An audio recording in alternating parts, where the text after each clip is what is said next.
Welcome back to Peace, Love and Tarot. This reading is for Gemini, Sun, Moon, and Rising. And Gemini, this is your weekly intuitive tarot reading for the week of April 6th to the 12th.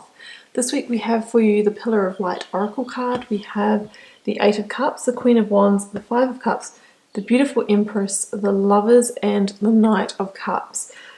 So Gemini, we really see you leaving behind situations that are no longer emotionally fulfilling for you.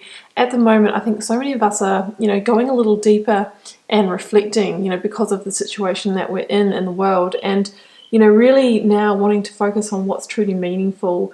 And I feel that a lot of us are going to be, making decisions to leave behind people, jobs, whatever it may be, that just don't, they just don't serve us anymore. I think people are going to be a lot more focused on, love, connection, harmony, family, friends, and all of those kind of things. So you're leaving something behind. I don't think it's going to be an easy decision.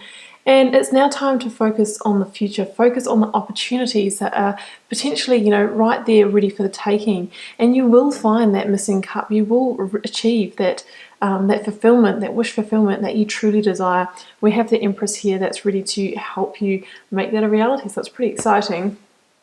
So we're going to read out the Oracle card first, Pillar of Light. This one's all about raising your vibration and understanding that you are the Oracle and you have the wisdom within you to make the right decisions for your life. So you really just need to connect with the portal of your heart, connect with those intuitive centers, and even the process of leaving things behind that don't fulfill you anymore, even through doing that, we raise our vibration, because then we can move towards a more aligned way of being if we make, the right intuitive decisions for ourselves. Okay, so Pillar of Light, your vibration is raising. You are the Oracle. You are heaven and earth in perfect expression, a conduit for the light of the heavens to the earth. You are the rainbow bridge. Take time to meditate. Imagine yourself as a pillar of light, connecting the light of the heavens above with the earth. As the light shines through each of your chakras, you activate the rainbow bridge that many scriptures talk about, raising your vibration and the vibration of the planet, linking the higher realms of the cosmos, guides and angels, and spirit with the ancient wisdom keepers and being of the earth. They dance together through you, they sing together through you. Without your body, voice, and creations, neither can be expressed. I also think, guys, Gemini, that at the moment we are going through a global consciousness shift as a collective, because we've all been forced at exactly the same time to slow down and to stop and to think differently. And I really feel that that's just kind of, very illustrative of what's happening at the moment. Things are shifting. We are becoming aware of our own inner power. And through that, we do become that pillar of light. Okay, so let's start in the recent past here. Could be upon you now, because obviously timing is fluid in tarot reading. So we have the Eight of Cups and we have the Lovers. So I think, many of you have been in situations where maybe you've been on autopilot. You've been going along with a situation where you might have had a certain amount of fulfillment in it. But deep down, if you were to be completely honest with yourself, I think you knew that there was something missing in that situation, and it could never fully complete you or give you that deep sense of contentment and satisfaction that you truly desire. So obviously this is a general reading, guys. It can be in relationships. We've got the Knight of Cups, we've got the Lovers here, we've got the Empress. I think for many of you this will be in romantic relationships, but it can also be in our work situation, because that's something that's very tied to the heart as well. We spend so long in our jobs every week and with our colleagues, that kind of thing. Could even be, friendship for some of you, very dominant friendship in your life. But either way, we see that, you're needing to make a tough decision whether to stay in the situation and truly try and find that missing piece, or whether to walk away from it. Now, the Lovers, before it was just a card that was seen as kind of love or twin soul, soulmate, twin flame relationship. It was a card of decision making, the biggest card of decisions that are closely tied to heartfelt matters of the heart. So I really feel that the decision to move away from whatever it is for you hasn't been taken lightly. And it is something that potentially could lead to hurt, either on your part or potentially you're worried about hurting another person, and that's why it's such a difficult situation, such a difficult decision. We have a lot of cups in this reading, so we're really dealing in that emotional realm. But the key is to tune into our intuition, because that's where the answers lie. That's when we can really know, what is the right thing for us to do. And the thing is, when we've got 8 cups with that hole in the middle, it's like doing that jigsaw puzzle, getting down to the end and there's a couple of pieces missing and you can never find them, they're lost. So it says that although, you had a certain amount of fulfillment, potentially you could never complete this picture. And what you need to ask yourself, Gemini, is that, is that enough for you? And I think that in this reflective time that we're going through, while a lot of people are in self-isolation and lockdown, we're having the moment to stop, to pause, and to get clear with ourselves about the piece missing. We're no longer, at the moment, being able to indulge in all the distractions we normally do, going out, eating, drinking, movies, socializing, all that sort of thing. A lot of us now are at home with our thoughts, and these things are becoming very apparent to us, and it's like we can't sort of run away from them. So I really feel that you're getting clear, and that you really are getting ready to make that big decision to turn your back on this, so that you can go in search of this missing cup that we do see coming in for you here. So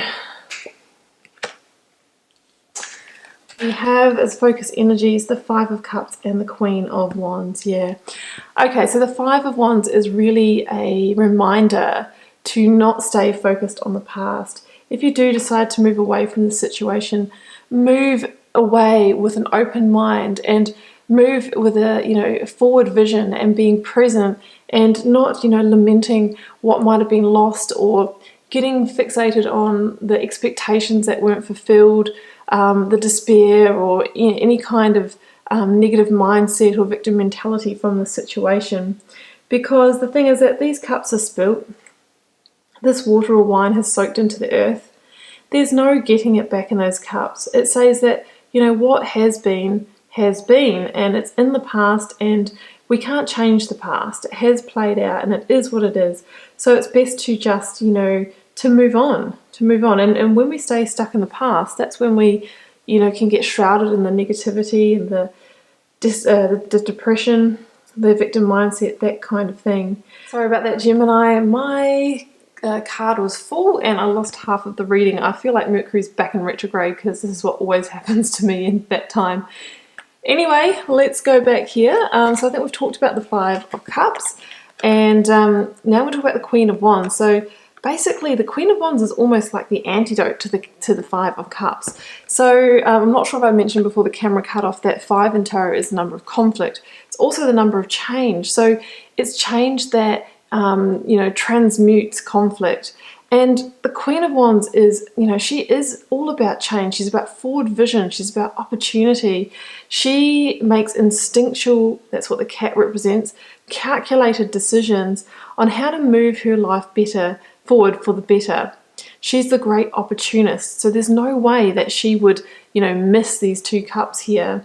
She can see the opportunities. She can seek them out. And then she makes the decisions that she needs to in order to grow and expand them and to manifest them into something abundant, into something physical, material. That's what the sunflower represents here. She's about living from a place of passion and purpose and enthusiasm and energy, and that's why she holds the Ace of Wands.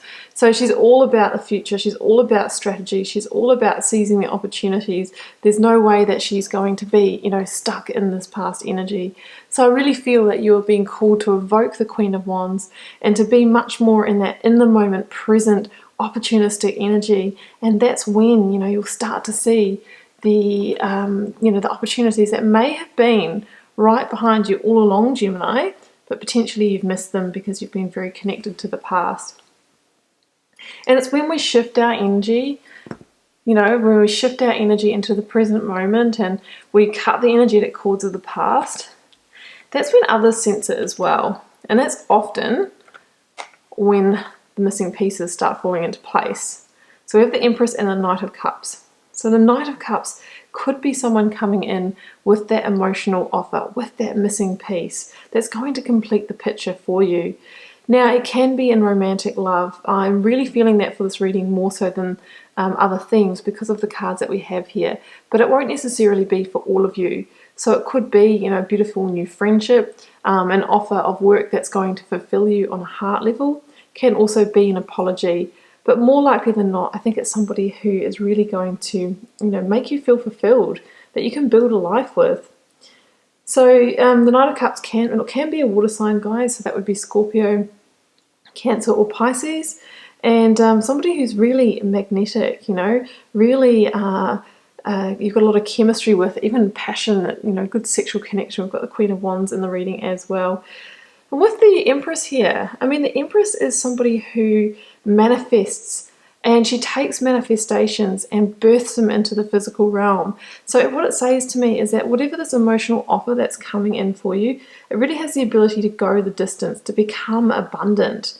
And she is also the person who is very connected to the natural rhythms of the world. She can birth things. So this could even mean that whoever you're engaging with here, that there is the potential to maybe even have a child with them, conceive with them. Maybe some of you are pregnant now and going to be giving birth in the near future. But, you know, it doesn't have to be just linked to that. It can be the birthing of an idea that's going to really fulfill you on some level. The Empress, she is the biggest card of promise in the tarot deck, because she promises to deliver into that material realm. So it's really beautiful, you know, divine feminine energy. So that's the reading there, Gemini. I mean, the key is to turn your back on things that are no longer fulfilling for you. You know, the time is now. We're all reflecting on those things and, you know, releasing them at the moment. Don't stay stuck in the past. Cut the energetic cords of things that are no longer fulfilling for you, because those opportunities or those missing pieces that you've been looking for all along may be just behind you.